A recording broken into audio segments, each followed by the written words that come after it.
స్తుతి కలుగుతుందా చల్లమందరం గట్టికి ఒకసారి హల్లెలూయా హల్లెలూయా హల్లెలూయా. ఓకే, దేవుని వాక్యంలో మనం వెళ్ళబోతున్నామండి. దేవుని వాక్యాన్ని ధ్యానించుకుందాం. ఈ సమయంలో పోయిన వారం నేను చెప్పినటువంటి అంశం ఏంటంటే దేని గురించి చెప్పినాను చెప్పాలి. పోయిన వారం విన్నారో లేదో, గుర్తుందో లేదో, ఈ 6 రోజుల పని పాటల్లో పడే దేవుని మాటలు మర్చిపోయారో, ఏ వాక్యం గురించి చెప్పినాను చెప్పండి.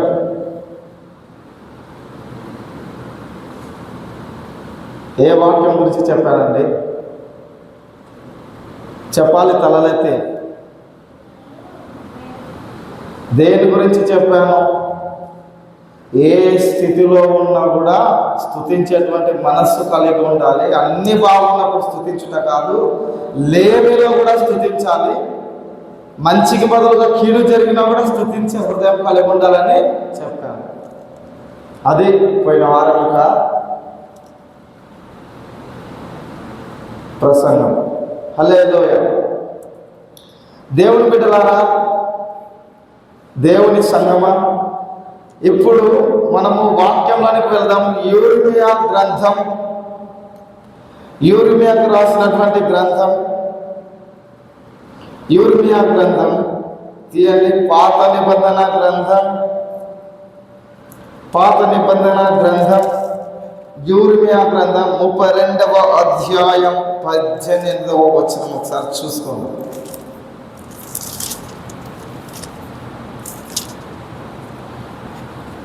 యూరిమియా గ్రంథం 32వ అధ్యాయం 18వ వచనం.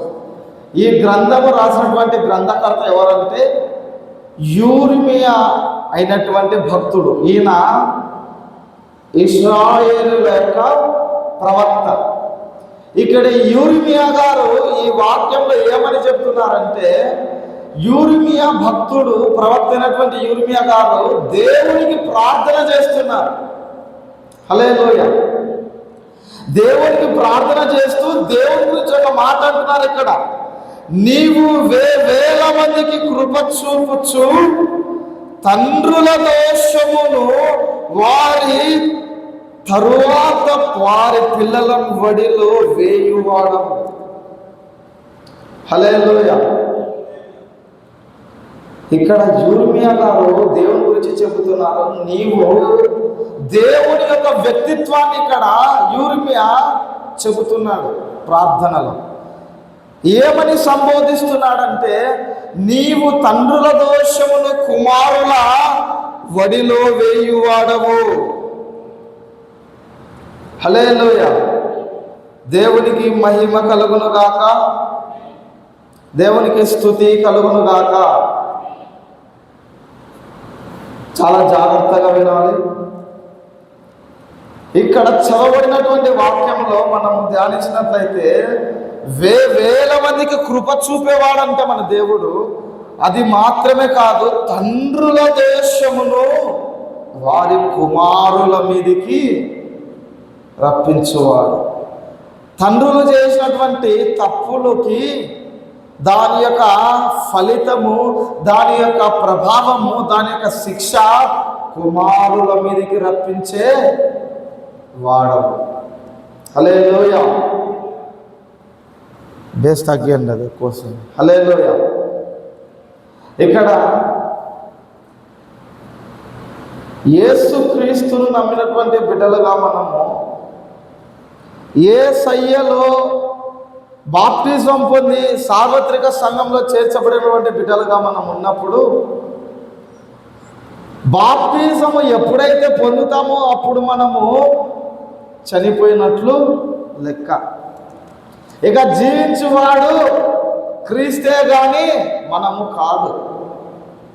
హల్లెలూయా. జీవించేవారు క్రీస్తే గాని మనము కాదు. ఇక్కడ ఎందుకు ఈ మాట నేను చెప్పాల్సి వస్తుందంటే, క్రైస్తవ కుటుంబాల్లో, చాలా క్రైస్తవ కుటుంబాల్లో కష్టపడేటువంటి తత్వం ఉంటుంది. శ్రమించేటువంటి మనస్సు ఉంటుంది, కష్టపడేటువంటి గుణం ఉంటుంది, శ్రమించే మనస్సు ఉంటుంది. కానీ వారి కుటుంబాలలో అభివృద్ధి, ఆశీర్వాదము కానీ దీవెన కానీ ఉండదు. తండ్రి గౌండ పనే చేస్తాడు, కుమారుడు కూడా గౌండ పనే చేస్తాడు. తండ్రికి చదువు ఉండదు, కుమారుడికి కూడా చదువు ఉండదు. హల్లెలూయా. తండ్రి తాగుతుంటాడు, తిరుగుతుంటాడు, కుమారుడు కూడా పెద్దయ్యాక తాగుతాడు, తిరుగుతాడు, భార్యని కొడతాడు.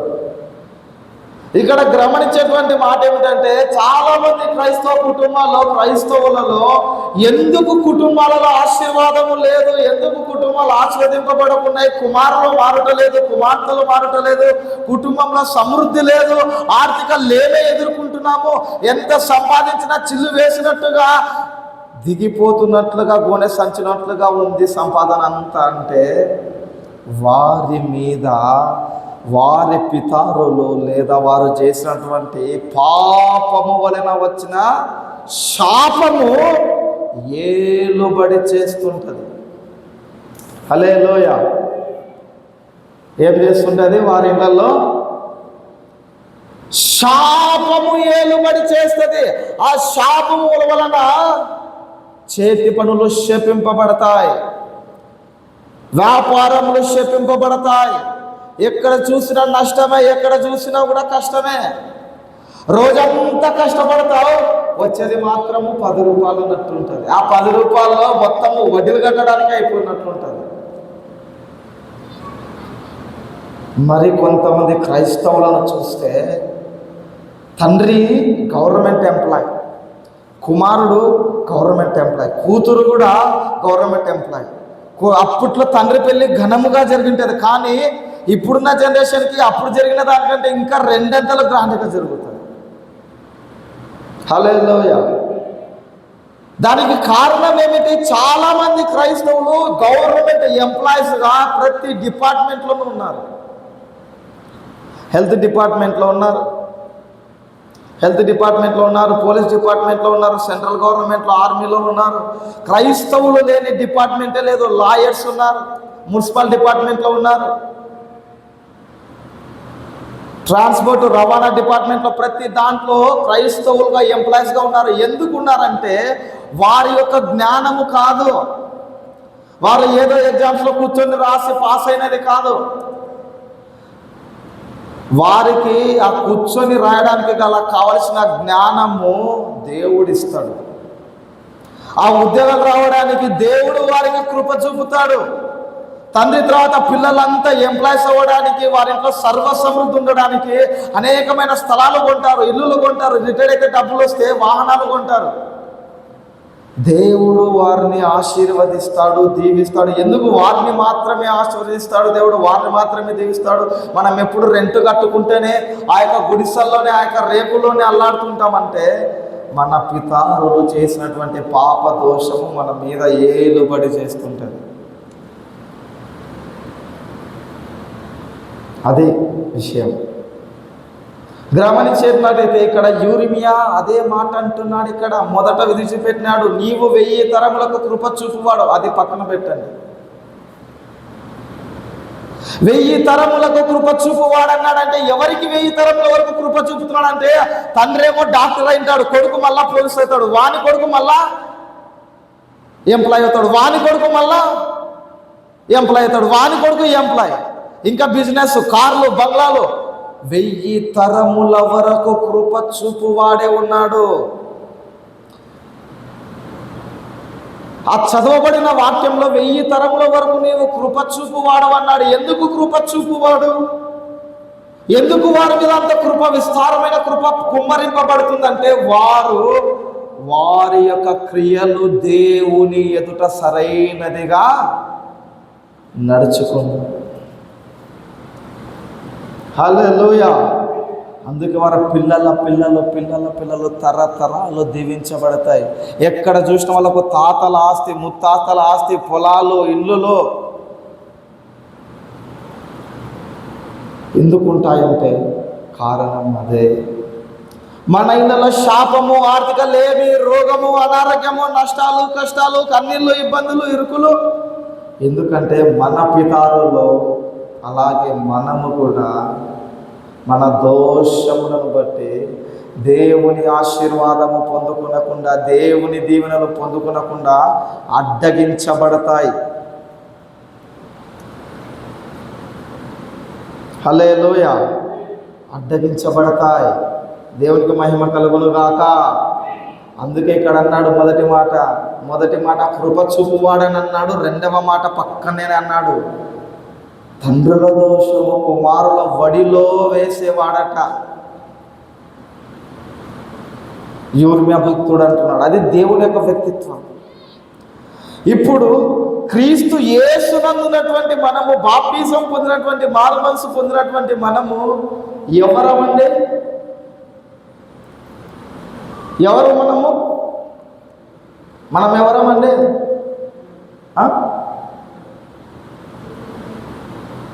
తీయండి 2వ కొరింథీ పత్రిక 5వ అధ్యాయం. 2వ కొరింథీ పత్రిక 5వ అధ్యాయం 17వ వచనం ఒకసారి చదువుదాం. 2వ కొరింథీ పత్రిక, అపోస్తలుడైన పౌలు కొరింథీ సంఘానికి రాసినటువంటి పత్రిక అండి ఇది. 5వ అధ్యాయం 17వ వచనం చదువుతాను చూడండి. కాగా ఎవడైనను క్రీస్తునందున్న ఎడల వాడు నూతన సృష్టి. ఏమంట? ఎవరంట? క్రీస్తు యేసునందున్నటువంటి మనం ఎవరమంట అండి? న్యూ క్రియేషన్, కొత్తగా నిర్మింపబడిన వారు. మీరు నూతన సృష్టి. ఇదిగో పాతవి గతించెను,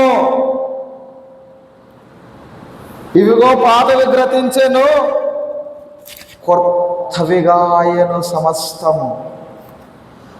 కాగా ఎవడైనను క్రీస్తునందున్న ఎడల వాడు నూతన సృష్టి, పాతవి గతించెను, ఇదిగో క్రొత్తవాయను.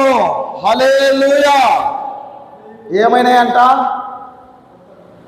ఏమైనాయి? ఇదే ఈరోజు మన ప్రసంగం. ఈ చిన్న 2 అక్షరాలు క్రొత్తవాయను. ఏంది? క్రొత్త 2 అక్షరాలు కొత్త. క్రీస్తు నందున్నటువంటి దేవుని బిడ్డలారా, మనము క్రీస్తు యేసులో నూతన సృష్టిగా మార్చబడినప్పుడు మనము కొత్తగా మార్చబడతాం. ఇంకా పాత స్వభావాన్ని పాతి పెట్టకుండా ఇంకను ఆ పాత స్వభావాన్ని సిద్ధంగా నడుచుకుంటున్నట్లయితే, ఆ శరీర క్రియలను బట్టి, ఆ పాప క్రియలను బట్టి, ఆ శాప క్రియలను చేస్తున్నట్లయితే నీవు ఇంకా నూతన సృష్టి కాదు, నీవు ఇంకా కొత్తగా కాలేదు. నీవు ఇంకా కొత్తగా కాలేదు. ఏమన్నాడు యేసయ్య? ప్రతి పాపము నా మీద వేయండి, నేను నా రక్తంలో మిమ్మల్ని కడుగుతాను. హల్లెలూయా. దేవునికి మహిమ కలుగును గాక. యోహాను పత్రిక 1:7 అంటాడు, క్రీస్తు యేసు రక్తము ప్రతి పాపము నుండి మనల్ని కడుగును అన్నాడు. ప్రతి పాపం నుండి కడుగునన్నాడు. పాపం నుండి కాదు, శాపం నుంచి కూడా ఆయన మనకి విడుదలనిచ్చినాడు. వేటగా నుంచి, సాతా నుంచి, పాపాల నుంచి, బంధకాల నుంచి, శాపాల నుంచి విడుదలనిచ్చినాడు. విడుదలిచ్చినాడు. ఓకే, నువ్వు అన్ని పాపాలన్నీ ఒప్పుకున్నావు, శాపాలన్నీ విరగొట్టమని అడిగావు, పశ్చాత్తాపడ్డావు. దేవునికి స్తోత్రం. అప్పుడే నీ పాప శాపాలు విరిగిపోతాయి. అప్పుడు ప్రాణవి గతించెను, ఇదిగో సమస్తమును క్రొత్తదిగా ఆయను. కానీ మనము అక్రొత్తదిగా అవ్వలేదు. ఇంకా పాత స్వభావంలోనే, ఆ పాత మాటల్లోనే, ఆ పాత వ్యవహారంలోనే, పాత లోకములోనే, శరీరేచ్ఛలోనే, ఆ లోకంలోనే, అదే వ్యవహారంలోనే ఉన్నాము. కనుకనే ఇంకా మన కుటుంబాల ఆశీర్వాదం అనేది. ఎందుకు దేవుని నమ్ముకుంటే కష్టాలు, దేవుని నమ్ముకుంటే ఇంత ఇబ్బందులు అంటే, దేవుని వాక్యం అబద్ధం కాదు, దేవుని వాగ్దానాలు నిరార్థకం కాదు. భూమి ఆకాశములు గతించిన నా మాటలు గతించవన్న దేవుడు ఏసే నమ్ముకొని ఏసే దగ్గరకు వస్తూ ప్రార్థన చేసుకుంటూ వాక్యం వింటూ ఆరాధనకు వస్తున్నటువంటి నీవు ఇంకా లేని అనుభవిస్తూ ఇంకా ఆశీర్వాదం చూడట్లేదంటే నీవు ఇంకా నూతన సృష్టిగా మార్చబడలేదు. నువ్వు ఇంకా పాత దానిగానే ఉన్నావు. నువ్వు ఇంకా పాత స్వభావ సిద్ధ మనస్సు కలిగిన దానిగా వాడవుగా నడుచుకుంటున్నావు.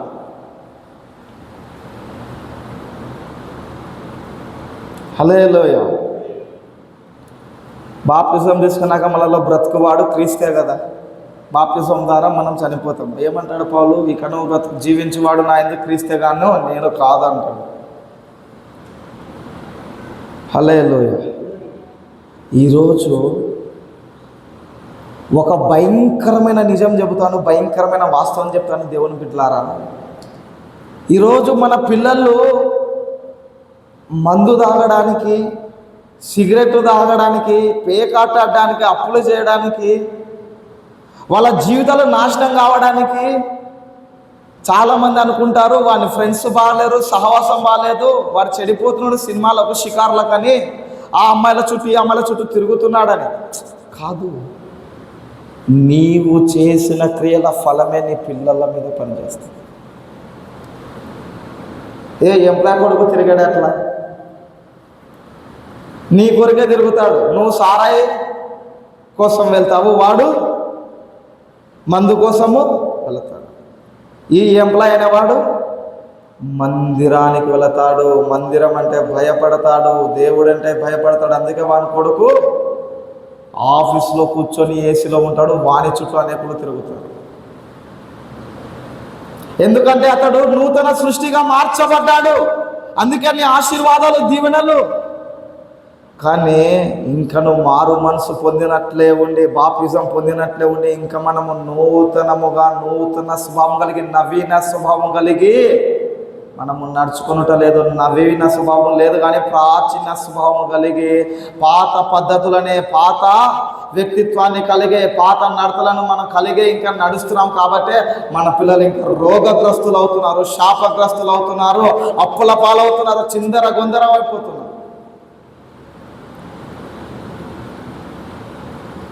నువ్వు నూతన సృష్టిగా మార్చబడితే ఆ శిలువ యొక్క త్యాగం, ఆ శిలువ యొక్క బలి అర్పణ నీ మీదకి వస్తే ఆశీర్వాదం వస్తుంది. నువ్వు నూతనంగా మార్చబడితే. అదే నువ్వు మారు మనసు పొందగా ఇంకా పాత స్వభావం కలిగి, ప్రాచీన స్వభావం కలిగి ఉంటే ఆ శిలువ యొక్క ప్రత్యక్షత నుంచి, ఆ శిలువలో నుంచి ఆయన శక్తి కార్యము ఏమన్నాడు? నశించు వారికి సిలువ వెర్రితనం, రక్షింపబడిన వారికి దేవుని శక్తి అన్న. ఆ సిలువలో ఉన్నటువంటి శక్తి ద్వారా నీ శాపాలు విరగొట్టబడవు. ఎందుకంటే నువ్వు మార్చబడలేదు పైకి. హల్లెలూయా. దేవునికి స్తుతి కలుగును గాక. చాలామంది మందిరాలకు వస్తారు, చాలామంది బైబిల్ చదువుతారు, ప్రార్థన చేసుకుంటారు. కానీ వారి జీవితంలో ఎందుకు కుటుంబాలు మారవంటే కారణం ఒకటే ఒకటి, వారే సరిగ్గా ఉండరు. వారి కుటుంబంలో వాళ్ళ కొడుకు మారాడు, కూతురు మారదు, భర్త మారాడు, ఎవరు మారడు. ఫస్ట్ ఈమె మారుండడు, ఈయన మారుండడు. హల్లెలూయా. నువ్వు యేసుక్రీస్తుని నమ్ముకుంటే మారు మనసు పొందానంటున్నావు, బాప్తిజం పొందానంటున్నావు, అబద్ధాలు ఆడొచ్చా? నిజముగా చెబుతున్నాను, నీవు అబద్ధం ఆడితే అదే అబద్ధము పిల్లోని మీదకి వస్తుంది, అదే అబద్ధము పిల్లోడు కూడా ఆడుతాడు. నిజంగా చెప్తున్నాను, మీకు బైబిల్లో చూపిస్తాను చూడండి.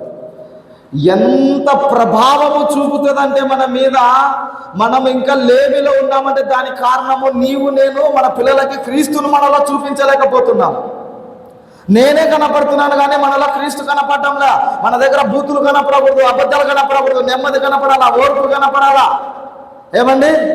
మన దగ్గర దీర్ఘ శాంతము కనపడాలా, మన దగ్గర ప్రేమ కనపడాలా, దయాళుత్వం కనపడాలా, మంచితనం కనపడాలా, ఆశ నిగ్రహం కనపడాలా, సాత్వికం కనపడాలా, తగ్గింపు కనపడాలా. ఇవన్నీ వాళ్ళు చూస్తే నీవే మారకుండా, నీవే పాతవి గతించకుండా ఉంటే వాళ్ళు ఎలాగ మారుతారు? ఎలా కుటుంబం దీవింపబడుతుంది? ఎలా కుటుంబం ఆశీర్వదింపబడుతుంది? ఎలా కుటుంబం కట్టబడుతుంది? హల్లెలూయా. మొదట నీ నడతలో నీవు ఫస్ట్ కనిపెట్టాలి. అయ్యో నేను యేసు ప్రభుని నమ్ముకున్నానని చెప్పి నా కొడుకుల ముందని అబద్ధం ఆడితే, నేను తప్పు పని చేస్తే నా కొడుకులు అబద్ధము. అయ్యో నేను యేసు ప్రభుని నమ్ముకున్నానని ఆదివారం ఒక్కటి మందిరానికి పోతే మిగతా రోజులు ప్రార్థన చేసుకుంటే నా కొడుకులు కుదా 6 రోజులు మందు తాగి 7వ రోజు ఒకటి మందిరానికి పోతారు, సాయంత్రం అయితే మళ్ళీ కోట్ రేసుకు అనుకుంటారు. మాదిరి చూపించడం లేదు. ఏ తండ్రి కొడుక్కి మాదిరి చూపించలేకపోతుంది, ఏ తల్లి కూతురికి.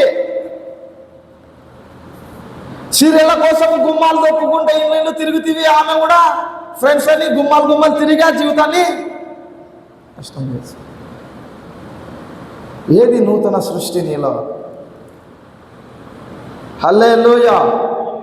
నీవు నీ భర్తతో అబద్ధం ఆడితివి, పిల్లలు వింటిరి. భార్య భర్తలు పిల్లల ముందర అసలు అరుచుకోకూడదు, కొట్లాడకూడదు, అబద్ధాలు ఆడకూడదు. పిల్లల మీద ప్రభావితం చూపుతుంది అది. పిల్లలు శాపగ్రస్తులు అవుతారు. మీరు మాట్లాడే అబద్ధము కానీ, మీరు చేసే పాపం కానీ, చేసే క్రియ కానీ, అయ్యో నాన్న కాదు కానీ, నా మీద కాదు కానీ నా పిల్లల మీద శిక్ష వస్తుంది, ఈ తప్పు నేను ఎట్లా చేయాలా, నా వల్ల నా పిల్లలు బలవుతారే, వాళ్ళ జీవితాలు నాశనం అవుతాయనే భయము మనకు ఉండాలి. మందిరములలో సేవ చేసి, మందిరములలో పరిచయం చేసి ఆశీర్వదింపబడిన వారు ఉన్నారు. వారి పిల్లలు దీవింపబడినారు. ఎందుకంటే మేము మందిరంలో ఒకప్పుడు ఏమీ ఉండదు. ఒక విధవరాలు తెలుసు నాకు, ఒక విధవరాలు. ఆమె ఒక చిన్న పాప, ఒక బాబు. భర్త 13 ఏళ్ళప్పుడు ఆమెకు పెళ్లి చేసినారు. 13 ఏళ్ళప్పుడు ఆమెకు వివాహం చేస్తే 17 ఏళ్ళప్పుడు భర్త చనిపోయినాడు. 13 సంవత్సరాల ప్రాయంలో ఆమెకు వివాహం చేస్తే 17 ఏళ్ళకి భర్త చనిపోయాడు. ఒక చిన్న అమ్మాయి, చిన్న అబ్బాయి. ఆమె స్థితి ఎలాగుందంటే, హాస్పిటల్లో పాప అస్థి పంజరం లాగైపోయింది. చిన్న పాప హాస్పిటల్లో చూపించుకోవడానికి డబ్బులు లేక నా పిల్లలను పెట్టుకొని ఈమె కూడా రైలు పట్టాలు ఎక్కి చనిపోవాలనుకుంది. స్టేషన్లో కూర్చుంది. స్టేషన్లో కూర్చొని చనిపోవాలంటే ఎవరు లేరని, వాళ్ళ అత్తమామలు కూడా లేరు ఆమె. కానీ ఆ టైంలో ఒక సార్ ఆమెను కలిసినాడు. అమ్మా ఏమ్మా బాగున్నావా? సార్ బాగున్నాను సార్, ఇట్లా ఉంది పరిస్థితి. అవునా సరే నేను వైద్యం చేపిస్తానని చెప్పి వైద్యం చేయించినాడు. ఆమె తినడానికి ఆమెకు లేదు, కట్టుకోవడానికి వస్త్రం లేదు. ఆమె రోజు క్రమము తప్పకుండా మందిర పరిచర్యకు వెళ్ళేది, క్రమము తప్పకుండా ప్రార్థన చేసుకునేది, క్రమము తప్పకుండా బైబిల్ చదివేది, క్రమం తప్పకుండా వారంలో ఉపవాసాలని ప్రతిష్ఠించుకుంది. ఇంటింటికి పాచి పని పోతుంది, ఇంటింటికి పాచి పనికి పోయి కొడుకును చదివించుకుంటుంది, పాపను చదివించుకుంటుంది. ఇంకా భయంకరమైన నిజం ఏమిటంటే, చేసిన పనల్లా రెంట్ కట్టుకోవడానికి, కరెంటు బిల్లు కట్టుకోవడానికి సరిపోతుంది, ఈ డబ్బులు సరిపోవడం లేదు, పిల్లలు భారమైనారని చెప్పి పిల్లలని హాస్టల్లో చేర్పించింది.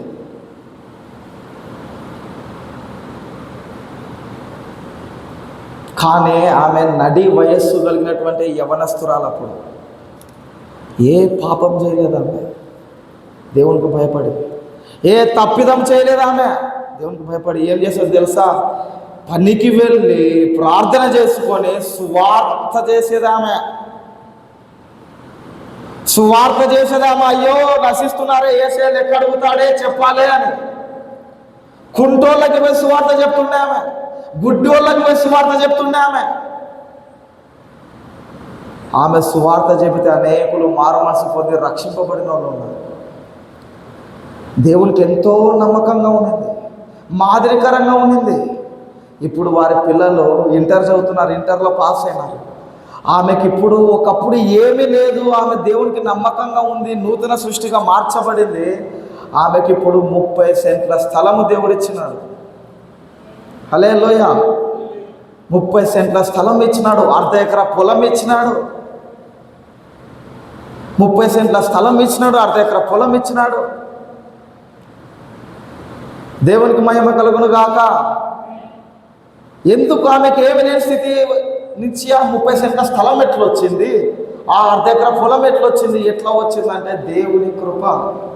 చెప్పినాడు కదా యిర్మీయా, నీవు 1000 తరముల వరకు కృప చూపు వాడవు అని. హల్లెలూయా. ఇప్పుడు వారి పిల్లలు వేసుకునేటువంటి బట్టలు 1000 ఖరీదు. ఇప్పుడు ఆ అబ్బాయి వాడే సెల్లు 1000 ఖరీదు. హల్లెలూయా. ఇప్పటిగా ఆమె దీనురాలు వలె ప్రార్థన చేసుకుంటుంది, ఉపవాసాలు చేస్తుంది, మందిర పరిచయకు వెళ్తుంది. ఇప్పటికీ సేవకులు వెళ్తే గౌరవిస్తుంది. సేవకులు నిలబడితే అసలు ఆమె కూర్చోదు. సేవకులు కూర్చున్న కూడా కింద కూర్చోదు ఆమె. సేవకులు కూర్చున్న కుర్చీల కింద కూర్చోదు, ఆమె నిలబడుతుంది. హల్లెలూయా. దేవునికి మహిమ కలుగును గాక. ఆమెను బట్టి వాళ్ళ బిడ్డలని దేవుడు దీవించాడు. ఆమెను బట్టి వాళ్ళ బిడ్డలని దేవుడు దీవించాడు. ఎట్లా దీవించాడు అంటే చదివించే స్తోమత కూడా లేక హాస్టల్లో జాయిన్ చేస్తే వేరే వాళ్ళు సారోళ్ళు వచ్చి నీ బిడ్డలను మేము చదివిస్తాం, మేము పెళ్ళిళ్ళు చేస్తాం అని చెప్పి మాట ఇచ్చినారు వచ్చి ఆమెకి. అంత కృప దేవుడు ఇచ్చినది. ఇప్పుడు ఆమె ఒక గుడ్డి వాళ్ళ మధ్య వంట చేసుకుంటూ పరిచర్య చేస్తుంది, సువార్త చేస్తుంది. హల్లెలూయా. ఎందుకంటే ఆమె నూతన సృష్టి.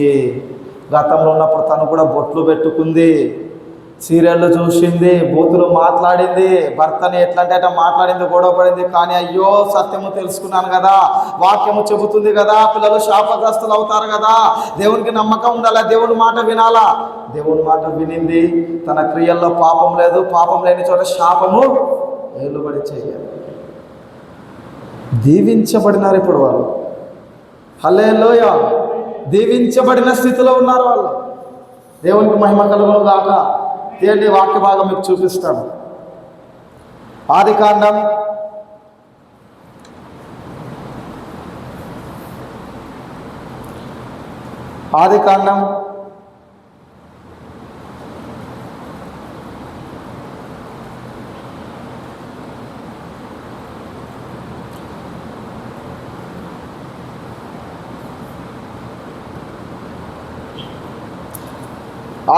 12వ అధ్యాయం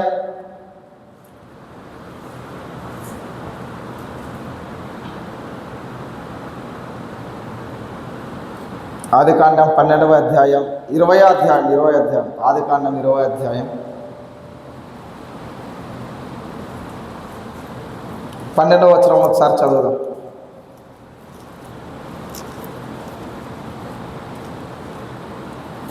అంతేకాక ఆమె నా చెల్లి మాట నిజమే, ఆమె నా తండ్రి కుమార్తె గాని నా తల్లి కుమార్తె కాదు, ఆమె నా భార్య అయింది. హల్లెలూయా. ఇక్కడ గమనించేటువంటి మాట ఏమిటంటే అదే రెండవ వచనం చదవండి బ్రదర్. ఆదికాండం 20వ అధ్యాయం 2వ వచనం చదవండి. అప్పుడు అబ్రహాము తన భార్య అయిన శారాను గురించి ఈమె నా చెల్లెలని చెప్పాను. హల్లెలూయా. ఎవరు శారమ్మ? శారమ్మ ఎవరండి? అబ్రహాము భార్య. కానీ అబ్రహాం ఏమంటున్నాడు ఇక్కడ? అబ్రహాము నా చెల్లెలని అబద్ధం ఆడుతున్నాడు. అబ్రహాము నా చెల్లెలని ఇక్కడ అబ్రహాము అబద్ధం ఆడుతున్నాడు. శారమ్మ ఏమవుతుంది? అబ్రహాం గారికి భార్య. కానీ అక్కడ రాజు దగ్గర అబద్ధం ఆడుతున్నాడు. అక్కడ అబీమెలెకు రాజు దగ్గర అబద్ధం ఆడుతున్నాడు. ఈమె నా భార్య కాదు, ఈమె నా చెల్లెలని అక్కడ అబద్ధం ఆడుతున్నాడు. ఇప్పుడు తండ్రి ఏం చేసినాడు? తండ్రి అబద్ధం అన్నాడా లేదా? ఇప్పుడు అబ్రహాం కుమారుడు ఎవరు?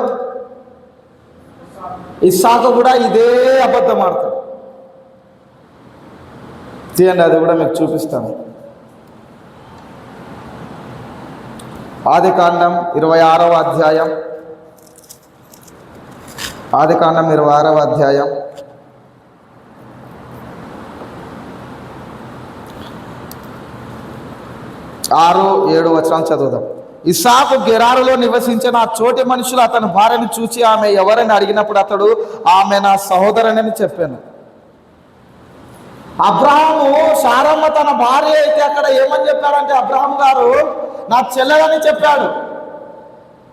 ఇక్కడ ఏ అబద్ధం అయితే అబ్రహాం గారు ఆడారో అదే అబద్ధమే తన కుమారుడైనటువంటి వాగ్దాన పుత్రుడైనటువంటి ఇస్సాకు కూడా రిబికా నా భార్య కాదు నా చెల్లెలని అబద్ధం ఆడుతున్నాడు. చూసినారా చిన్న అబద్ధం ఎంత ప్రభావితము చేస్తుందో. అబద్ధానికి జనకుడు ఎవరు? అబద్ధము చెప్పింది ఎవరు? ఫస్ట్ మీరు చావరని చెప్పి ఫస్ట్ అబద్ధం పుట్టింది అక్కడ. అబద్ధానికి జనకుడు వాడు. ఇప్పుడు ఈ అబద్ధం ఇక్కడ అబ్రహాం అన్నాడు. అబ్రహాం తర్వాత ఎవరు అన్నారు? ఇస్సాకు. ఇస్సాకు ఏమవుతాడు? అబ్రహాంకి కుమారుడు. తండ్రి చేసేదే కుమారుడు కూడా చేసినాడు. ఇక్కడ ఏమన్నాడు? మీరుగాన దేవుని కట్టడాలను, హల్లెలూయా, మీరుగాన దేవునికి భయపడి క్రమముగా మాదిరికరంగా నడుచుకుంటే 1000 తరముల వరకు కృప చూపువాడే ఉన్నాడు. అదే మీరు గాన నడుచుకోనకుండా పాత స్వభావం కలిగి నడుచుకుంటే మీ కుమారుల మీదికి మీ యొక్క శాపము వస్తుందని అంటున్నాడు. హల్లెలూయా. చూడండి దేవుని ప్రజలారా, చాలా మంది ఇక్కడే క్రైస్తవులు ఆగిపోతున్నారు. క్రైస్తవులు ఇక్కడే దీవించబడలేక ఆగిపోతున్నారు. ఎందుకు దీవెనలు ఆశీర్వాదాలు లేవంటే ఇదే కారణం. మీ జీవితాల్లో శాపమే కారణం, మీ కుటుంబాల్లో శాపమే కారణం. హల్లెలూయా. దేవునికి మహిమ కలుగుగాక. చిన్న అబద్ధమే అంత ప్రభావితం చేసి కుమారుడైనటువంటి ఇస్సాకుడు అబద్ధం ఆడితే ఇక నీవు నేను అబ్రహాం అంతటి వాళ్ళమా? చెప్పండి. అబ్రహాం అంతటి విశ్వాసపరులమా? ఇస్సాకు అంత విధేయత పరులమా? మరి నీవు నేను అబద్ధం ఆడితే మన పిల్లలు అబద్ధం ఆడరా? నీవు నేను తప్పు చేస్తే మన పిల్లలు తప్పు చేయరా? నీవు నేను శాపగ్రస్తమైన వాటిని నమ్మి ఆరాధిస్తే మన పిల్లలు ఆరాధించరా? నీవు నేను తప్పటడుగులు వేస్తే మన పిల్లలు కూడా తప్పటడుగులు వేయరా? వేస్తారా వేయరా? వేస్తారా వేయరా? ఏమి నేర్పిస్తున్నారు మీ పిల్లలకు? మీరు కనపడుతున్నాడా మీలో క్రీస్తు? కనపడుతున్నాడా క్రీస్తు? పాత స్వభావం కలిగి ఉన్నారా? నవీన స్వభావం కలిగి ఉన్నారా? పాత స్వభావం కలిగి ఉంటే అదే పాపము ద్వారా శాపము మీ పిల్లల పిల్లల పిల్లల మీద ఏలుబడి చేస్తుంది. కుటుంబంలో ఆశీర్వాదం ఉండదు, దీవెన ఉండదు. అదే శాపము నుండి నువ్వు ఒక్కసారి పశ్చాత్తాపడి మారు మనసు నిమిత్తమే బాప్తిజం పొందితే ఇదిగో సమస్తము క్రొత్తవైతే నువ్వు క్రొత్త సృష్టిగా మార్చబడినప్పుడు నీవు ఆశీర్వాదమునకు వారసురాలివి, వారసుడవు అవుతావు. హల్లెలూయా. దేవునికి మహిమ కలుగునుగాక. మోసపోకుడి, దేవుడు వెక్కిరింపబడడు. సంగమా, మోసపోకుడి, దేవుడు వెక్కిరింపబడడు. మీరు ఏమి విత్తునో అదే పంట కోయును. గలతీ పత్రిక 6:7 అంటాడు. జామ పండు విత్తనం వేసి మామిడి పండు విత్తనం, మామిడి పంట మనం కోస్తామా? జామ విత్తనం వేసినప్పుడు జామనే వస్తుంది, మామిడి వేసినప్పుడు మామిడే వస్తుంది. ఏమన్నా మామిడి వేసి సపోర్ట్ వస్తుందా? ఏమన్నా పొప్పాయి పండు వేస్తే సపోర్ట్ వస్తుందా? ఏది వేస్తే అదే. ఇప్పుడు మీరు దేవుని సన్నిధిలో ఎలా నడుచుకుంటారో, దేవుని సమాజములో పరిశుద్ధుల ఎదుట, సంఘములో, మందిరములో, సంఘం అంటే మందిరం అంటే మందిరంలోకి మీకు వచ్చినప్పుడు ఎలా ఉంటారు? విశ్వాసులతో కలిసినప్పుడు మీరు ఎలా ఉంటారు? మీరు పని చేస్తున్న చోట ఎలా ఉంటారు? ఇంటిలో ఎలా ఉంటారు? భర్త దగ్గర ఎలా ఉంటారు? భార్య దగ్గర ఎలా ఉంటారు? కూతుర్లతో ఎలా ఉంటారు? కొడుకులతో ఎలా ఉంటారు? కోడళ్ళతో ఎలా ఉంటారు? ఇది ఏమైతే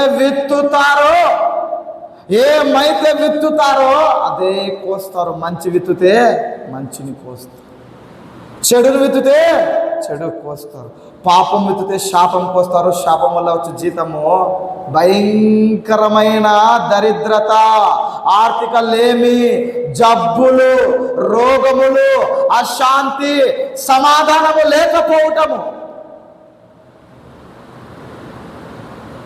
ఈరోజు మన పిల్లలు చూసి నేర్చుకోవాలి, మనల్ని చూసి భక్తి నేర్చుకోవాలండి. యేసుక్రీస్తుని నమ్ముకున్నాను, మారుమనసు పొందినాను, మందిరానికి పోతున్నావు అంటే మారుమనసు పొంది నువ్వు అబద్ధం ఆడుతుంది, వాడు అబద్ధం ఆడ, ఏం తేడా ఉంది? నీ భర్త మారుమనసు పొందలేదు, యేసు ప్రభువుని ఎరగాలి, అతడు అబద్ధం అన్నాడంటే అతడు అన్యుడు. మందిరానికి వచ్చి నీవు అబద్ధం అన్నావంటే నువ్వు ఇంకా పాతదానిగానే ఉన్నావు. నీ భర్త చేయి చేసుకున్నాడు, అతడికి వాక్యము, నీకు వాక్యము తెలుసు, వాక్యము వింటావు, నువ్వు చేయి చేసుకోవడానికి చేయి లేపుతున్నావు అంటే పాతదానివన కొత్త స్వభావం కలిగి క్రొత్త సృష్టి అని. హల్లెలూయా, దేవునికి మహిమ కలుగును గాక. ఎంత భయంకరంగా తయారవుతుందంటే అసలు ఎంత భయంకరంగా ఉందంటే ఎంత భయంకరంగా.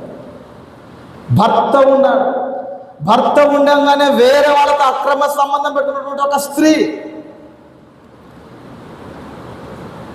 ఆ భర్త లేనప్పుడు ఇంట్లో కుమార్తె ఉంటుంది.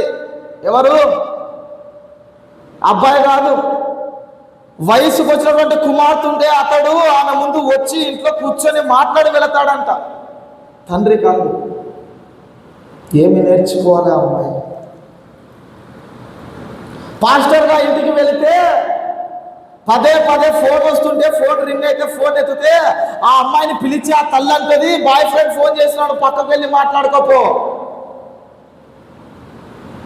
ఇది క్రైస్తవం. వస్తుందా శివాలు? వస్తుందా దేవుని? తరతరాల శాపం ఏలుబడి చేస్తుంది. ఇప్పుడు వాళ్ళకు పుట్టిన పిల్లలు ఎందుకు పుట్టుకలో కాళ్ళు వంకర పోతాయి, చేతులు వంకర పోతాయి, కళ్ళు మెలకళ్ళు వస్తుంది? ఎందుకు? పుట్టుకతో రోగాలు వస్తే వాడు పెడుతున్నప్పుడల్లా ఏదో ఒక రోగంతో, ఏదో ఒక కట్లతో ఉంటాడు, ఏదో ఒక బలహీనతతో ఉంటాడు. ఎప్పుడు డబ్బులు ఉండకపోవడం, ఆ శాతి ఆ సమాధానం ఎందుకు తెలుసా? ఒక ఊర్లో ఉండరు, ఒక వ్యాపారంలో ఉండరు, ఒక పనిలో ఉండరు, ఒక చోట ఉండరు, ఎప్పుడు గొడవలు. ఇదే కారణం. ఆ తల్లి చేసిన పాపం ఆ కుమార్తె మీదకి, ఆ కుమార్తె నుంచి ఆమెకు ఎవరు పుడితే వాళ్ళ మీదకి వెళ్ళిపోతుంది. ఇంకా వాళ్ళ నుంచి వాళ్ళ మీదకి అందరికీ సంప్రాప్తం అవుతుంది. అది గతంలో నేను తెలియక చేసిన మనోనేత్రాలు వెలిగింపబడక చీకటిలో ఉన్నాం, సత్యాన్ని ఎరగని ప్రజలం మనం. కానీ ఇప్పుడైతే వెలుగును వెంబడిస్తున్నాము కదా, సత్యాన్ని వెంబడిస్తున్నాము కదా, మన యందు సత్యక్రియలు కనపడొద్దా? నువ్వు పని చేసే చోట చెప్పగలరా, ఈమె క్రీస్తు యేసుని నమ్ముకుంది, ఈ మన నూతన సృష్టి అని? గుండెల మీద చేసుకుని చెప్పాలా? భార్య కానీ నా భర్త యేసు ప్రభువుని నమ్ముకున్నాడు. ఏమంటే గతంలో నా భర్త మందు తాగేవాడు, ఇప్పుడు మందు తాగడం. అప్పట్లో నోరు తెస్తే అబద్ధాలు ఆడేవాడు, ఇప్పుడు అబద్ధాలు ఆడట్లేదు. గతంలో నా భర్త ఆంటే బెల్ట్ తీసుకొని నన్నున్నప్పుడు కొట్టేవాడు, ఇప్పుడు కొట్టట్లేదు. మేము అరిచి ఎంత గిగ్గులు పెట్టినా, ఎంత అరిచినా మమ్మల్ని కొట్టట్లేదు, సహిస్తున్నాడు, ఓపికతో ఉంటున్నాడు. చెప్పగలరా సాక్ష్యం? అది నూతన సృష్టి. నిన్ను బట్టి నీ పిల్లలని 1000 తరాల వరకు దీవించే దేవుడే ఉన్నాడు మన దేవుడు. అదే నీవు సరిగ్గా లేకుంటే చెబుతున్నానండి, కుటుంబాలు కట్టబడు, భయంకరమైన శాపాలు అనుభవిస్తామండి. ఇప్పుడు మనం ఏదో 3 నిమిషాలు, 5 నిమిషాలు, అర్ధగంట సీరియల్, గంట సేపు ఏదో దేవునికి నచ్చని పని ఏదో చేసి పాపం చేసి శాపం తెచ్చుకుంటాం. దాని ప్రభావము మన పిల్లల మీద పనిచేసి చూపుతుంది. మన పిల్లలు మన మాట వినరు, మన పిల్లలు దారి తప్పిపోతారు, ఇష్టానుసారంగా చితికిపోతారు. చాలామందికి తెలియదు, ఫ్రెండ్ సర్కిల్ బాగాలేదు అనుకుంటారు, చెప్పిన మాట విండంలా వీడు ఇంకా పెద్దోడు అయిపోయినాడు, ఇంకా రొమ్ములు తిరిగినాడు అని అనుకుంటాం. కాదు, నేను చేసిన పాపాల వల్ల శాపం అట్లా పనిచేస్తుంటుంది వాళ్ళ మీద. హల్లెలూయా, దేవునికి మహిమ కలుగును గాక, దేవునికి స్తుతి కలుగును గాక. ఏమి నేర్పుతున్నాం మనం మన పిల్లలకి? ఏం నేర్పుతున్నామో చెప్పగలదా? నీ కూతురు నా తల్లి భక్తి పరురాలని చెప్పగలడా? నీ కుమారుడు నా తండ్రి భక్తి పరుడని చెప్పగలడా? నీ కొడుకు కూతురు, నీ అన్న, నీ తమ్ముడు, నీ బంధువులు చెప్పగలరా? అట్లా చెప్పగలిగితే నీవు క్రీస్తునందు నిజంగా నూతన సృష్టి, నిజంగా నూతన సృష్టి. ఒకప్పుడు భార్య గయాలి, భర్త బాగా కొడుతుండేవాడు.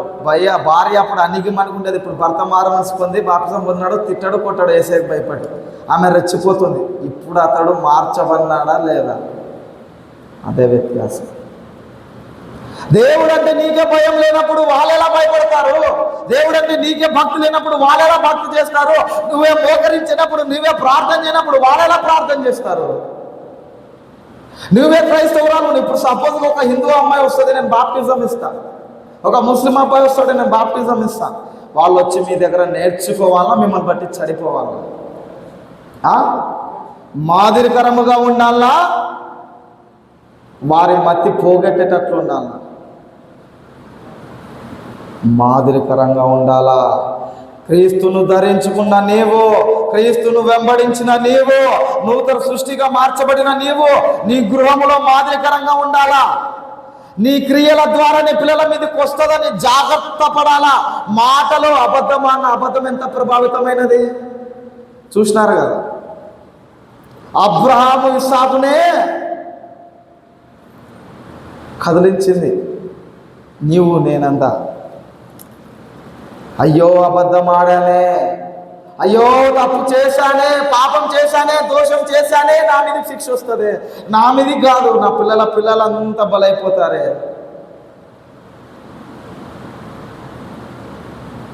దేవునికి మహిమ కలుగును గాక, దేవునికి స్తుతి కలుగును గాక. భయంకరమైన పాపాలండి ఇది. నా ఫ్రెండ్ ఉన్నాడు ఒకడు, ఖాదరని. ఎవరు? నా ఫ్రెండ్ ఒకడు ఉన్నాడు, ముస్లిం అబ్బాయి, వాని పేరు ఖాదర్. వాళ్ళ ఇంట్లో భయంకరమైన శాపం. ఎటువంటి శాపం అంటే తెలుసా? వానికి చెల్లెళ్ళు ఉన్నారండి. వాళ్ళకి పెళ్ళిళ్ళు అయినాయి. పెళ్ళిళ్ళు అయితే వాళ్ళ భర్తలు పెళ్ళిళ్ళు అయితే ఎక్కువ కాలం బ్రతకరు. అది ఆ ఇంటి మీద శాపం. ఎక్కువ కాలం బ్రతకరు. నా ఫ్రెండ్ వాళ్ళ చెల్లెళ్ళే.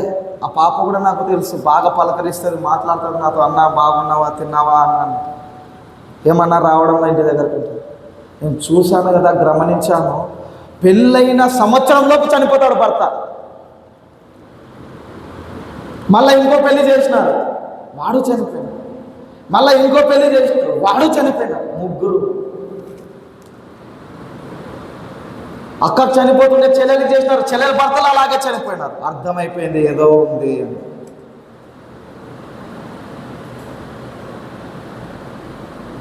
భయంకరమైన శాపం. ఎందుకు ఆ శాపం అంటే, వారి పితారులు దేవుణ్ణి అడిగాను, ఏంటి ప్రభువా ఇలా ఉంది పాపము?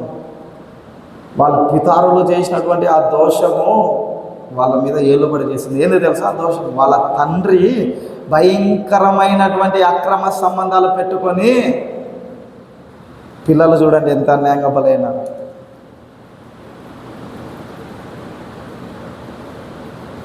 దేవునికి నమ్మకంగా మందిరంలో పనిచేస్తే, ఆయనకు నమ్మకం ఉంటే, నిజంగా చెప్తున్నాం, పిల్లలు దీవించబడతారు. పిల్లలు దీవించబడతారు. నువ్వు నిన్ను బట్టి నీ పిల్లలని దేవుడు దీవిస్తాడు. అదే నువ్వు వంక టింకరేషన్ వేస్తే నిన్ను బట్టి నీ పిల్లల మీద శాపం పడుతుంది. అందుకే అన్నాడు, ఏమి విత్తుతారో అదే పంట కోస్తారో జాగ్రత్త. గలతీ 6:7 అన్నాడు, ఏమి విత్తుతారో అదే కోస్తారో. కాబట్టి సమాజంలో మీకు మంచి సాక్ష్యం ఉండాలా. ఈమె యేసుని నమ్ముకున్న బిడ్డ గతంలో పనిచేసేటప్పుడు అబద్ధాలు ఆడుతుండే, కోపడుతుండే, ఇప్పుడు ఎంత పని కానీ ఓపికగా చేస్తుంది, మాకు సువార్త చెబుతుంది అని నిన్ను బట్టి సాక్ష్యము చెప్పాలా. అది నూతన సృష్టి. నిన్ను బట్టి ఒకప్పుడు మా అమ్మ నాకి కొడుతుండే, తిడుతుండే, అదంటుండే, ఇదంటుండే, ఇప్పుడు ప్రార్థన అంటది, ఇప్పుడు భక్తి అంటది, బైబుల్ అంటది, మందిరం అంటది, దేవుని విడిచిపెట్టి ఉండలేనంటది, దేవుని నా సర్వస్వం అంటది, మందిరానికి వెళ్ళాలా, మందిరం అని గుండె కొట్టుకుంటుందని అంటది. అయ్యో మా అమ్మ ఎంత మారిపోయింది. అప్పుడు సీరియల్ అంటే పరిగెత్తేది, అప్పుడు చిన్నదాళ్ళకు కోపడేది, తప్పుడు పనులన్నీ చేసేది. ఇప్పుడు మా అమ్మ ఎంత మారిపోయింది. ఆ మార్పు కనపడాల బిడ్డలకి. ఎప్పుడైతే ఆ మార్పు కనపడదో ఇంట్లో ఆశీర్వాదాలు ఉండవు. రాసి పెట్టుకోండి, కావాలంటే దీన్ని నోట్ చేసుకోండి, కావాలంటే హెడ్లైన్గా పెట్టుకోండి, రాసి పెట్టుకోండి. హల్లెలూయా. మీ నడత, మీరు ఫస్ట్ నూతన సృష్టిగా క్రీస్తు యేసునందు ఉంటే మిమ్మల్ని బట్టి మీ పిల్లల శాపాలు విరిగిపోతే దేవుడు విరగొడతాడు. అదే మీరు శాపగ్రస్తమైన పనులు, దరిద్రపు గొట్టు పనులు, పాపపు పనులు, అదే పాత స్వభావం కలిగిన పనులు, అదే లోక సంబంధమైన మాటలు, అదే లోక సంబంధమైన ఆచారాలు, వ్యవహారాలు అట్లనే నడుచుకుంటూ అట్లనే బ్రతుకుతే, చూస్తున్నారు కదా మీరు కల్లారా, హల్లెలూయా, చూస్తున్నారు కదండి. ఎందుకు ఈరోజు చిన్న చిన్న గుడిసెలో సేవ చేసినటువంటి సేవలో గొప్పగా దీవించమన్నారు, వాళ్ళ పిల్లలు దీవించబడి పెద్ద పెద్ద దేశాల్లో చదువుతున్నారు. ఎందుకు చదువుతున్నారు? వారు దేవుడి యందు సరిగ్గా వారి నడతలు ఉన్నాయి. హల్లెలూయా, వారి నడతలు దేవుని యందు సరిగ్గా ఉన్నాయి. ఈరోజు నీ నడతలు నా నడతలు ఎలా ఉన్నాయి? నూతన సృష్టిగా ఉన్నామా, లేవంటే ఇంకా పాత క్రియలు చేస్తూ ఇంకనూ శాపగ్రస్తులైనటువంటి వ్యవహారాల్లో ఇంకా మునిగి తేలుతూ మన కుటుంబ సభ్యులను కూడా మనము గాయపరుచుకుంటున్నాము? హల్లెలూయా, దేవునికి మహిమ కలుగును గాక, దేవునికి స్తుతి కలుగును గాక. దేవుని ప్రజలారా, ఎప్పుడైనా కళ్ళు తెరవదు. నేను నిజంగా చెబుతున్నాను, మీరు మంచి చేస్తే మీ పిల్లలు మంచి అనుభవిస్తారు.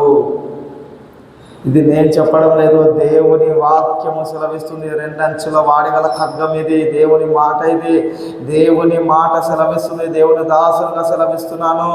నిన్ను బట్టి నీ పిల్లలు ఏమి నేర్చుకుంటున్నారో, నిన్ను బట్టి నీ పిల్లలు భక్తి నేర్చుకుంటున్నారా, దిగజారిపోతున్నారా?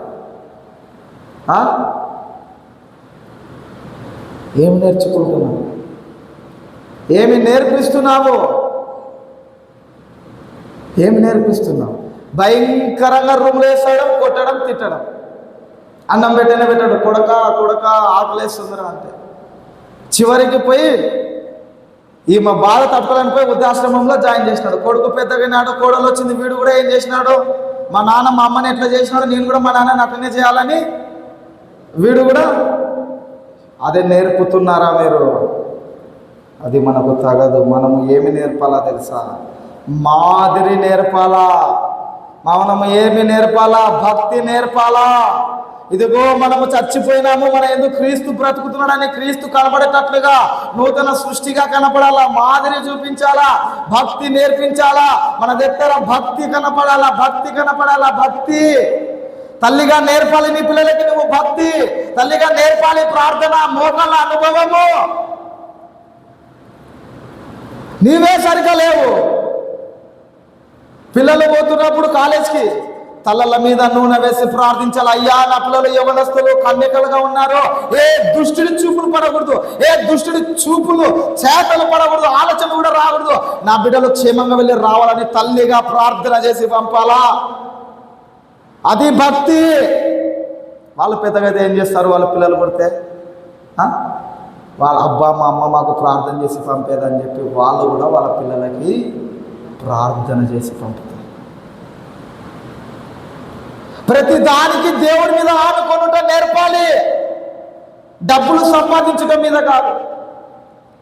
లోక సంబంధమైనటువంటి కారు, బంగ్లాలు, ఆస్తులు, పొలాలు వాళ్ళ దగ్గర కాదు నాయన. అందరికంటే పైవాడు యేసయ్య నాయన. ఆయన మనసులో చోటు సంపాదించుకున్న ఆయన మీద ఆశ పెట్టుకున్న ఆయన సిగ్గుపరచున్న ఆయన ఆధారం చేసుకున్న ఆయన ఎప్పటికీ ఓడిపోనివాడు నాయన అని యేసయ్యని పరిచయం చేయాలా, యేసయ్య దగ్గరికి నడిపించాలా. కొడుకుని కానీ, కూతుర్ని కానీ, భర్తని కానీ, అన్నని కానీ, తమ్ముడిని కానీ ఈ రీతిగా నీ భక్తి ఉండాలా. ప్రియ సంగమా, ఇంకా నూతన సృష్టిగా మార్చబడకుండా ఇంకా శాపాన్ని అనుభవిస్తూ కుటుంబాన్ని చేతులారా నువ్వే పాడు చేసుకో. నిన్ను బట్టి నీ కుటుంబం ఆశీర్వదించబడాలి, నిన్ను బట్టి నీ కుటుంబం కట్టబడాలి, నిన్ను బట్టి నీ కుటుంబము ఎత్తబడాలి రాకడలో, నిన్ను బట్టి నీ కుటుంబము రక్షింపబడాలి. రక్షింపబడలేదా? ఒక్క నీతిమంతుని బట్టి, నోవాహును బట్టి వారి కుటుంబం రక్షింపబడలేదా? 3 కొడుకులు, కోడళ్ళు, తన భార్య సైతము ఆయనను బట్టి అందరూ గొడవలకెక్కి రక్షింపబడినారు ఆ ప్రమాదం నుంచి, ఆ ఉగ్రత నుంచి. నిన్ను బట్టి రక్షింపబడలేరా? నీవు సరిగ్గా దేవుని దృష్టికి నీతిమంతుడుగా కృప పొందిన వాడిగా నోలాగా కనపడితే నిన్ను బట్టి నీ పిల్లలను కూడా దేవుడు రక్షణలోకి నడిపిస్తాడు. నీవే సరిగ్గా లేనప్పుడు దేవుడు ఎలాగ పని చేయగలడు? దేవుడు ఎలాగ నీ కుటుంబాన్ని దీవించగలడు? దేవుడు ఎలాగ అడుగు పెట్టగలడు? శాపం ఉంటే భయంకరమైన శాపాలు ఏలుబడి చేస్తున్నాయి.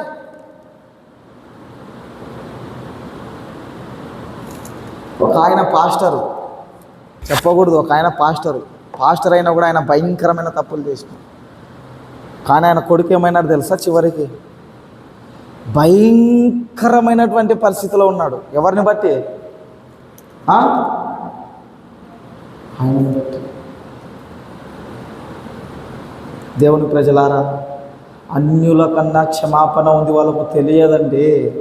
నీకు సిలువ తెలుసు, సిలువ రక్తంలో పాపాలు పోతాయని తెలుసు, వాక్యము తెలుసు, అన్నీ తెలిసి కూడా నీవు నీ ద్వారా భక్తిని చూపించలేక ఇంకా నువ్వు పాపములు చేస్తూ పాత స్వభావంతో శాపగ్రస్తంగా ఉంటే ఫలించలేవు దేవుని కొరకు, వృద్ధి చెందలేవు దేవుని కొరకు. హల్లెలూయా, దేవునికి మహిమ కలుగును గాక. ఇప్పటి నుంచైనా మీ నడతలు జాగ్రత్తగా ఉన్నాయో లేవో చూసుకున్నాను. పొద్దున నుంచి ధ్యానిస్తున్నాను నేను వాక్యాన్ని. ఏ ప్రసంగం చేయాలి ప్రభు ఈరోజు అని నాకు దేవుడు చెప్పడం లేదు. 4 గంటలకు 4:30కు అప్పుడు చెప్పినాడు. పడుకుంటే కలలో మాట్లాడినాడు. ఆశీర్వదింపబడకుండా దీవింపబడకుండా శాపగ్రస్తులే ఇంకా జీవిస్తున్నారు. తల్లిదండ్రులు చక్కగా లేరు, వారిని బట్టి వాళ్ళ పిల్లలు అన్యాయంగా బలైపోతున్నారని చెప్పు. నన్ను వెంబడిస్తున్నారు కానీ ఇంకా నూతన స్వభావం కలిగి లేరు. పాపాన్ని విత్తుతున్నారు, దరిద్రాన్ని విత్తుతున్నారు, అదే పాపాన్ని కోస్తున్నారు, అదే దరిద్రాన్ని అనుభవిస్తున్నారు, అదే శాపం విత్తుతున్నారు, శాపాన్ని భరిస్తున్నారు అని చెప్పు అని అన్నాడు ప్రభు. మందిరాలకు వస్తూ హృదయాలు మారకుండా ప్రార్థన చేసుకోవాల్సింది పోయి వాళ్ళ ముందర సీరియల్ చూస్తున్న వాళ్ళు ఉన్నారంట. మందిరానికి టైంకి రావాల్సింది పోయి ఏం కాదులే దేవుడు ఏమన్నాడని చెప్పి ఈమె ఎగ నేర్పేటట్లున్నారంట. అయ్యో, దేవుని కంటే ఎక్కువగా దేన్ని ప్రేమించకూడదని నేర్పాల్సిన వాళ్ళే దేవుని కంటే ఎక్కువగా వస్తువులను మనుషుని ప్రేమించేటట్లుగా నడుచుకుంటున్నారంట. పరిశుద్ధాత్ముడు మాట్లాడుతున్నాడు లోపల నాతో. ఎట్లా పెంచుతున్నారు మీ పిల్లలని? ఎట్లా ఉంది మీ కుటుంబము? మిమ్మల్ని బట్టి నేర్చుకోవాలండి. మిమ్మల్ని బట్టి మీరు మాదిరిగా ఉండాలి, వాళ్ళకి సమాజంలో మాదిరిగా ఉండాలా. నేను చెప్తున్నాను, నా గుండెల మీద చేసుకుని ప్రభు మహాకృపను బట్టి నా పని దగ్గర నా గురించి సాక్ష్యం ఇవ్వగలరు, నా ఇంట్లో నా గురించి సాక్ష్యం ఇవ్వగలరు. మా అమ్మ అంటే ఇప్పటికీ మా నాన్న తాగొస్తే వాడు ఇప్పుడు యేసు ప్రభుని నమ్ముకొని కొట్టడం లేదు, కానీ అదే నమ్ముకున్న గానం ఉండింటే నీ తోలు తీసేవాడు అని చెప్పి అంటది మా అమ్మ. నా ఇంట్లో సాక్ష్యం ఉంది, నా పని దగ్గర సాక్ష్యం ఉంది, సమాజంలో కూడా నాకు సాక్ష్యం ఉంది. దేవుని కృపను బట్టి, ఆయన కృపనే నేనున్న మాదిరికరంగా, ఆయన కృపను బట్టి ఆయన చూపించాడు నన్ను మాదిరికరంగా. హల్లెలూయా, దేవునికి మహిమ కలుగును గాక. ఇప్పుడు ఎంత ఇబ్బందులు ఎన్నున్నా కూడా నేను ఆయన చిత్తమే, ఆయన కొరకే, తప్పుడు చేయకుండా, తప్పుడు పనులు అక్రమంగా నడుచుకోకుండా దేవుని యొక్క సన్నిధిలో న్యాయముగా నడుచుకుంటుంటే నా పిల్లలను దీవిస్తాడా? దీవించడా? సమృద్ధిగా దీవిస్తాడు. కొంచెం కాదు. హల్లెలూయా. ఒక నెల 10,000 సంపాదిస్తే 10,000లో ఎంత కానుక? ఎంత? 10,000కి 1,000 రూపాయలు తెచ్చి దశమభాగం ఇస్తే దేవుడు నిన్నే దీవిస్తే, జీవితాన్నే ఇచ్చిన నేను నన్ను దీవించాడా?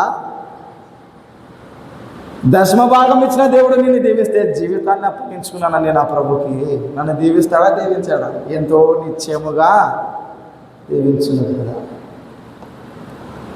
నేర్పడం లేదు పిల్లలకి. అమ్మా సేవ అంటే, అమ్మా సంఘం అంటే, అమ్మ సేవకుడు వస్తే పలకరించాలా, వందనాలు చెప్పాలా, కూర్చోమని చెప్పాలా, ఉంటే కానుక 10 రూపాయలు కానీ ఇవ్వాలమ్మా, ఒట్టి చేతులతో పంపకూడదమ్మా. ఇచ్చేది అతని కాదు, దేవుడమ్మా. దేవుని బట్టి అతను గౌరవించాలి. వచ్చేది దేవుడమ్మా. ఏమన్నాడు? ఒక్కటే ఒక మాట చెబుతా, మిమ్మల్ని చేర్చుకున్నవాడు ఏమండి, మిమ్మల్ని చేర్చుకున్నవాడు, నేను ముగిస్తాను, మిమ్మల్ని చేర్చుకున్నవాడు ఎవరిని చేర్చుకున్నాడంట? ఒకవేళ చేర్చుకోకుంటే ఆయనని చేర్చుకోలేదని అర్థం. మిమ్మల్ని చేర్చుకుంటే నన్ను చేర్చుకున్నట్టు అన్నాడు. ఒకవేళ చేర్చుకోకుంటే ఏముంటున్నాడు? ఆలోచించండి. మిమ్మల్ని చేర్చుకుంటే నేను వచ్చినట్లే, అదే మిమ్మల్ని వద్దంటే నేను లేనట్టే, రానట్టే, చేర్చుకోనట్టే. నేర్పడం లేదు బిడ్డలకి. ఈమె ఎదురు మాట్లాడుతుంది సేవకుడితో. ఈమెకు సేవకులతో మాట్లాడే వ్యవహారం తెలియదు, సేవకులతో నడుచుకునేటువంటి ప్రవర్తన తెలియదు. అది చూసి వాళ్ళ కూతురు వాళ్ళ కొడుకు కూడా, ఏం పాస్టరయ్యా, ఏం చెప్పు, కానుకలు ఇస్తే తీసుకోవాలా వెళ్ళిపోవాలా, నువ్వు అంతే, ఏం చెప్పకూడదు. తల్లి మాట్లాడ, బిడ్డ కొడుకు, ఇది నేర్పుతుంది సమాజం మాదిరి. ఇది అమ్మా అనకూడదమ్మా, వాళ్ళు దేవుని సేవకులమ్మ, దేవుని చేత ప్రతిష్ఠింపబడిన వాళ్ళు, దేవుని చేత పిలువబడిన వాళ్ళమ్మ. వాళ్ళనంటే శాపగ్రస్తులం అవుతామమ్మా, దేవుని కోపానికి, దేవుని ఉగ్రతకి గురవుతామమ్మా. నన్ను కొంతమంది భయంకరంగా మాట్లాడినారు, సేవకుడు కాదని, చిన్నవాళ్ళని, సేవకుని కాదని, చిన్నవాళ్ళని లేని కొన్ని కల్పిత మాటలు చెప్పి నిందలు మోపి చెడ్డ ప్రచారాలల్లా నా మీద చేసినారు. హల్లెలూయా. ఇప్పుడు నేను చెప్పకూడదు కానీ సమయం వచ్చింది కాబట్టి చెబుతున్నాను. దేవుడు నాతో ఏమన్నాడు తెలుసా? ప్రభువా ఏంటి ఇలా జరుగుతుంది అని అంటే, దేవుడు ఒకటే మాట అన్నాడు నాతో, వాళ్ళు అన్నని ఎంత అంటారో, వాళ్ళు వాళ్ళ పిల్లలని శాపగ్రస్తులుగా చేసుకుంటున్నారు. ఏమన్నారు తెలుసా దేవుడు నాతో? రానున్న దినాల్లో వాళ్ళ పిల్లలకి తినడానికి అన్నం కూడా దొరకదన్నాడు. ఎవరిని బట్టి? వాళ్ళ తల్లిదండ్రులు చేసిన తప్పిదాన్ని బట్టి పిల్లలు అన్యాయంగా, పిల్లలు అనలేదు, తిట్టలేదు, చేయలేదు, ఎవరి మీదకి పోతుంది ఆ శిక్ష? ఎవరి మీదకి పోతుంది ఆ శాపం? ఎవరి మీదకి ఆ ఉగ్రత? చూడండి, ముక్కు పచ్చరాని పిల్లలు అన్నాడు నాతో దేవుడు. తినడానికి కూడా వాళ్ళకి అన్నం దొరకదు, బియ్యం కూడా ఉండవు, కట్టుకోవడానికి బట్టలు కూడా ఉండవు, భయంకరమైన దరిద్రత అనుభవిస్తారు వాళ్ళు అని అన్నాడు. తెలియక శాపాన్ని కొన్ని తెచ్చుకుంటున్నారు, కొన్ని పెట్టుబడి పెట్టి అన్ని మరి తెచ్చుకుంటున్నారు. ఎప్పుడైనా దైవజనుని నోట శుభవాక్య పొందాల కానీ శపితమైన శాపగ్రస్తమైన వచనము పలికించుకోకూడదు. మంచిది కాదు అది. హల్లెలూయా. దేవునికి మహిమ కలుగును గాక. దేవుడు చెప్పినట్టుగానే ఇప్పుడు అది జరుగుతుంది కూడా. దేవుడు నాతో చెప్పినాడు అవుతుందని. టైం పట్టింది అన్నారు, బాగున్నారు, కానీ దేవుడు ఒక టైం ఉంటుంది. టైంలో విత్తునది చేతికి వస్తుందా రాదా? పంట వస్తుందా రాదా? పండింది, వచ్చింది, అనుభవిస్తున్నాం. కాబట్టి ప్రియులారా, ఫస్ట్ మనము ఆశీర్వాదకరంగా ఉండాలి. మన కుటుంబం, మన వల్ల శాపం రాకూడదు, మన అన్నకి శాపం రాకూడదు, మన తోబుట్టులకి, అక్కలకు, చెల్లెలకు, కూతుర్లకి, కొడుకులకి, ఎవరెవరు అంటే మన వల్ల శపింపబడిన వారు కూడా దీవింపబడాల. మన వల్ల ఏం కావాలి? మన వల్ల శపింపబడిన వారు కూడా దీవింపబడాలి. మన వల్ల శాపం రాకూడదు. చూడండి, మన వల్లేనండి మన పిల్లలు. నా బ్రతుకు ఇట్లా, నేను ఇంత తాగడం మీద ఎక్కడి నుంచి అనుకున్నారు? మా నాన్న నుంచి. ఈ అబద్ధాలు అప్పుడు లోకంలో ఉన్నప్పుడు మా నాన్నకి ఎక్కడి నుంచి? వాళ్ళ నాన్న నుంచి. అదే మన నాన్న వాళ్ళు కరెక్ట్గా ఉంటే ఈరోజు మనం ఎట్లుంటామంటే ఆశీర్వాదాలు, దీవెనలు, ఎంప్లాయీస్ లాగా అన్ని విషయాల్లో వర్ధిల్లుతూ, కోరిన తిండి తింటూ, కోరిన బట్ట కట్టుకుంటూ, సంతోషంగా హ్యాపీగా చదువుకుంటూ, ఉద్యోగాలు చేస్తూ, అనేకులకు జీతాలు ఇచ్చి పనులను పెట్టుకొని పని చేపించే స్థితిలో ఉంటాం. హల్లెలూయా. కాబట్టి గమనించండి దేవుని బిడ్డలారా, ఏమి విత్తుతామో అదే కోస్తామో. మీరు మర్చిపోవద్దండి.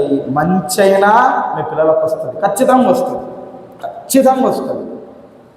100% వస్తుంది, దీంట్లో డౌట్ లేదు, దీంట్లో డౌటే లేదు. సాపెత్తినావా, బెడ్షీట్ వేసినావా, అంట్లుగా బాత్రూంలో కడిగినావా, కుర్చీలు ఎత్తినావా, దాన్ని దేవేనా పిల్లలకు పంపుతాడు, ఖచ్చితంగా పంపుతాడండి. అన్యాయస్తుడు కాదు, ఖచ్చితంగా నువ్వు చేసిన దానికి దేవుని పంపుతాడు. అదే పొర్రపాటున అబద్ధం ఆడావా, వాడు ఎంటర్ అయితే అబద్ధానికి ఇంకో పాపం చేపిస్తాడు, పాపాన్ని బట్టి శాపం ఎంటర్ అవుతుంది, దాన్ని బట్టి కొడుకు మీదకి వస్తుంది, కొడుకు ఇంకా తాగడం ఇంకా ఎక్కువ చేస్తాడు, ఇంకా మాట వినకపోవడం ఎక్కువ చేస్తాడు, ఇంకా దిగజారిపోతాడు, ఇంట్లో కుటుంబం అంతా కూలిపోయినట్టుగా అయిపోతుంది. కాబట్టి మీరు ఫస్ట్ క్రీస్తు యేసునందు ఉన్నటువంటి మీరు ఏమి విత్తుతున్నారో చూసుకుంటాను సార్. మీరు విత్తే విత్తనాలే మీ పిల్లలకి అవి స్ఫూర్తిదాయకాలు. మీరు ఇప్పుడు మంచి విత్తితే మీ పిల్లలు అవే మంచి పండ్లు తింటారు, శాపం విత్తితే దాని యొక్క దరిద్రతను అనుభవిస్తారు. హల్లెలూయా. ఒక మాదిరి చూపియండి, ఒక భక్తిని నేర్పియండి, మిమ్మల్ని మీరు కనపరచుకోండి. హల్లెలూయా. దేవునికి మహిమ కలుగును గాక. అర్థమవుందా చెప్పింది? ఏమన్నాడు యూర్మియా? ఫస్ట్ 1000 తరాల వరకు నువ్వు కృప చూపుతావు అన్నాడు. ఇప్పుడు చూడండి గుర్తులు అయ్యా, 4 కుమార్తెలు, వాళ్ళ కుమార్తెలు అందరూ ఇప్పుడు ఎట్టున్నారు? వాళ్ళ పిల్లలు ఏమవుతారు? ఇంకా దీవించబడతారా లేదా? బలమైన దీవెనలకి అర్హులుగా, వారసులుగా మార్చబడతారు. ఎందుకు? దేవుని ఎదుట ఆయన చక్కగా ఉన్నాడు, దేవుని ఎదుట ఆయన చక్కగా ఉన్నాడు. నీవు నేనుంటే నన్ను చేయడా, నిన్ను చేయడా? మన పక్షపాతం ఉందా దేవుడికి? పక్షపాత దేవుడు? ఆయనను ఒకలాగా ప్రేమించి, నిన్ను నన్ను ఒకలాగా ప్రేమించి, ఆయనను ఒకలాగా చూసి, నిన్ను ఒకలాగా చూసి, నీవు నేను కూడా ఆయన ఎదుట కరెక్ట్ నడతగలిగి నడుచుకుంటే నిన్ను, నన్ను, నా కుటుంబాన్ని, నీ కుటుంబాన్ని కూడా దేవుడు నడుస్తాడు. నోవాహులాగా కనపడు. హల్లెలూయా. నోవాహులాగా కనపడు, నీ కుటుంబాన్ని రక్షించుకోనగలవు. మంచిని విత్తు, మంచి పదార్థములు నీ పిల్లలు అనుభవిస్తారు. మనవాళ్ళు, మనవరాళ్ళు, ముని మనవరాళ్ళు వాళ్ళందరూ మంచిని అనుభవిస్తారు. నిన్ను బట్టి చెప్పుకుంటారు, అబ్బా మా జేజీ, మా వాళ్ళ అవ్వ భక్తి పర్రాలంట, ప్రార్థన పర్రాలంట, ఆమెను బట్టి మేము ఈరోజు ఈ స్థితిలో ఉన్నామని చెప్పుకోవాలి. అట్లా చెప్పుకోవాలి మన గురించి, అట్లా సాక్ష్యం ఇవ్వాలి ఇంట్లో, సమాజంలో, పని దగ్గర. అది దేవునికి మహిమ వస్తుంది. అప్పుడు నీవు క్రీస్తునందు నూతన సృష్టివి. పని దగ్గర సాక్ష్యం ఉందా? ఇంట్లో సాక్ష్యం ఉందా? సమాజంలో సాక్ష్యం ఉందా? మందిరంలో సాక్ష్యం ఉందా? నీవు నూతన సృష్టివే. ఇంకా నువ్వు నూతన సృష్టివే. ఇంకా నిన్ను బట్టి ఇంకా శాపం రాదు నీ పిల్లలకి. నిన్ను బట్టి నీ పిల్లలకు దీవెన వస్తుంది, ఆశీర్వాదం వస్తుంది, మేలు జరుగుతుంది, మంచి జరుగుతుంది. ఒక మాట చెప్పాలంటే, నీ పిల్లలు ఎంత తాగుబోతులైనా, తిరుగుబోతులైనా, ఎంత పాపిష్టి వాళ్ళైనా నిన్ను బట్టి ఇంకా దేవుడు వాళ్ళని కాపాడుతాడు. అవునా కాదా? కాపాడతాడా? కాపాడాడా? ఏమంటాడు? దేవా, నీ దాసుడనైన నేను మాట్లాడుతూ తెగించుచున్నాను, నన్ను బట్టి నా తమ్ముడిని కాపాడు లోతుని అంటాడు. కాపాడతాడా లేదా? సుధమ గృహమరా పోతాడు ఈయన లోతు. అబ్రహాము ముఖం చూసి లోతుని కాపాడతాడు. నన్ను బట్టి కాపాడతాడు. మనము నూతన సృష్టిగా ఉన్నాం. మనము మన పిల్లలకి మంచి నేర్పాలి, భక్తి నేర్పాలి, మన దగ్గర వారికి మాదిరిని ఇవ్వాలి. గుర్తుపెట్టుకోండి, 3 అంశాలు గుర్తుపెట్టుకోండి. ఏమి విత్తుతున్నారనేది ప్రాముఖ్యం. రెండవది, మిమ్మల్ని బట్టి వాళ్ళు నేర్చుకోవాలి. రెండవది. మూడవది, మీకు సాక్ష్యం ఉండాలా సమాజంలో, సంఘంలో, పనివారి దగ్గర, ఇంటి వారి దగ్గర. అప్పుడు మీరు నూతన సృష్టి. ఈ 3 కలుగుంటే మీరు నూతన సృష్టి. హల్లెలూయా. 3 అంశాలు. ఒకటి, ఏమి విత్తుతున్నారో జాగ్రత్తగా చూసుకోండి. మొదటిది, ఏమి విత్తుతున్నారో దాన్ని జాగ్రత్తగా చూసుకోండి.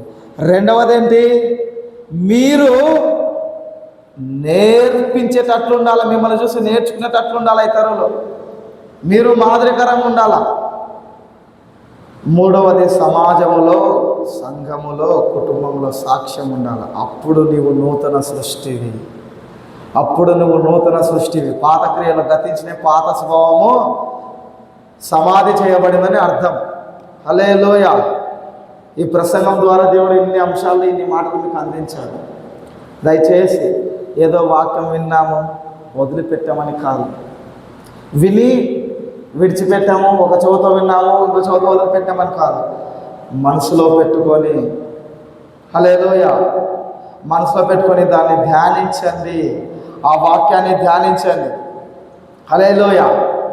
ఆ వాక్యాన్ని ధ్యానించండి. ఏదో విని వచ్చామా పోయినామా కాదు, ఆ వాక్యానుసారంగా జీవించడానికి దేవుని శక్తిని అడగండి, దేవుని బలాన్ని అడగండి. అయ్యా, మందిరంలో సాక్ష్యం ఉండాలా, సమాజంలో సాక్ష్యం ఉండాలా, కుటుంబంలో సాక్ష్యం ఉండాలా.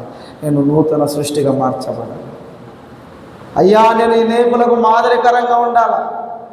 అయ్యా, నేను మంచినే విత్తాలా. ఏ శాపగ్రస్తమైన పనులు, పాపగ్రస్తమైన పనులు, దరిద్రపు గొట్టు పనులు చేయకూడదయ్యా అని నిన్ను నువ్వు అప్పచెప్పుకొని నడత మొదలు పెడితే నీ కుటుంబాన్ని కూడా దేవుడు నోవాహు కుటుంబాన్ని కాపాడినట్లు కాపాడతాడు. హల్లెలూయా. దేవునికి మహిమ కలుగును గాక, దేవునికి స్తుతి కలుగును గాక. దేవుడి ప్రతి వాక్యం మన హృదయాల్లో పదిలపరచాలి. ఆమేన్. మొదల మీద కొద్దాం ఈ సమయం.